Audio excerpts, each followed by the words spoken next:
Good morning, students. Myself Raj Sharma from Jeevan Jyoti Global School, so class 11th. As your fourth chapter is going on, and we are on unit 4.3. In this unit, we are discussing about the disorders, their causes, their natures, how they spread, like all the points. Okay, so please,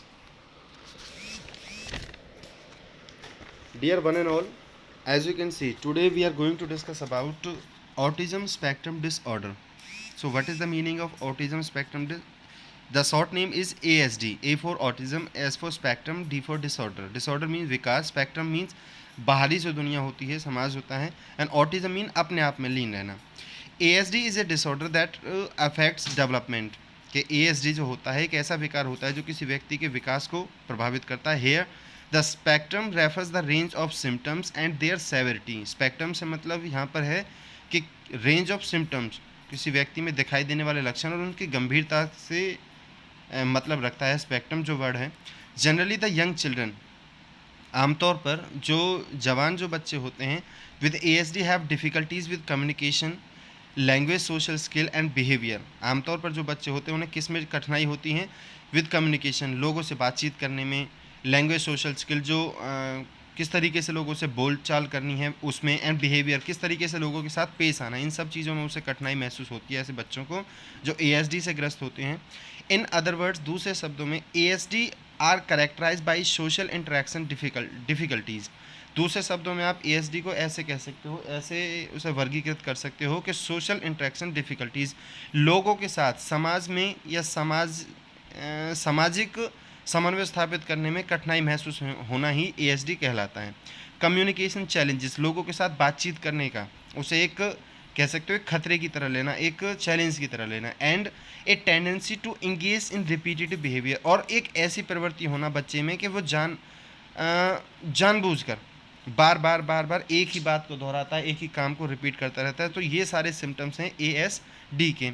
as a matter of fact, एक वास्तविकता के अनुसार children with ASD may behave differently और repeat same activities over and over again. Author क्या कह रहा है कि वो बच्चे जो ASD से ग्रस्त होते हैं अलग ही तरह का व्यवहार करते हैं और बार बार एक ही एक्टिविटी को, एक ही कार्य को बार बार रिपीट करते हैं, दोहराते हैं. Like touching the same object repeatedly. मान के चलो कोई एग्जाम्पल के तौर पर कोई चेयर ले लीजिए.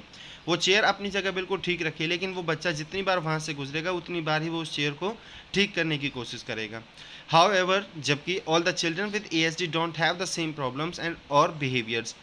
फिर भी ऐसा नहीं है कि जो ASD से ग्रस्त बच्चे होते हैं उनका सबका एक ही तरह का व्यवहार होता है, एक ही तरह की वो उनके लक्षण होते हैं. दे अवॉइड आई कॉन्टैक्ट. अब क्या ऑथर क्या कह रहा है कि यूजुअली आमतौर पर the affected children with ASD may show symptoms. आमतौर पर जो ASD से ग्रस्त बच्चे होते हैं वो पहले ही शुरुआत में ही अपने लक्षण दिखा देते हैं. दे अवॉइड आई कॉन्टैक्ट, वो आंखें चुराने लगते हैं. And prefer to be alone, और हमेशा एकांत में अकेले रहना पसंद करते हैं.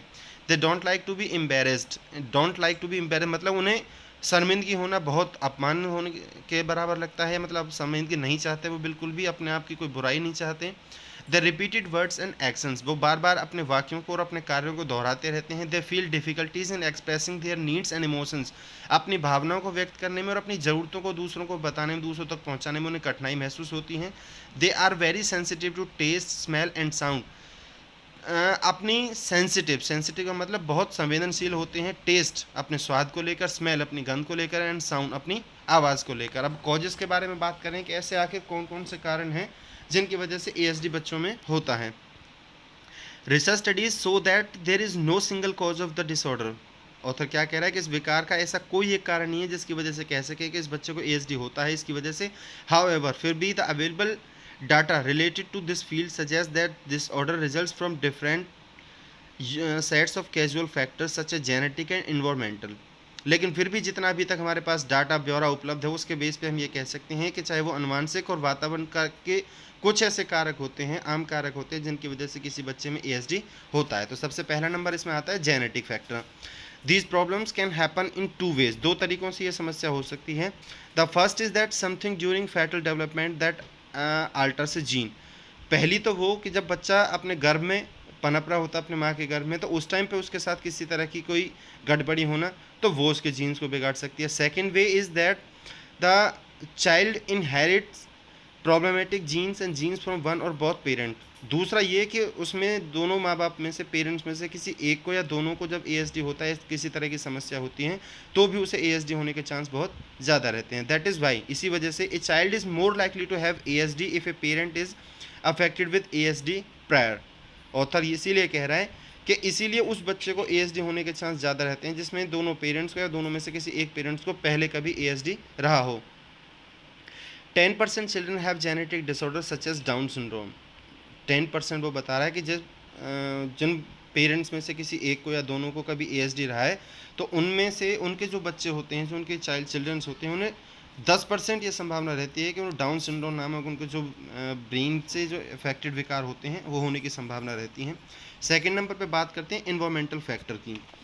इन्वायरमेंटल फैक्टर में ऑथर क्या कह रहा है कि in fact there is no solid evidence to show that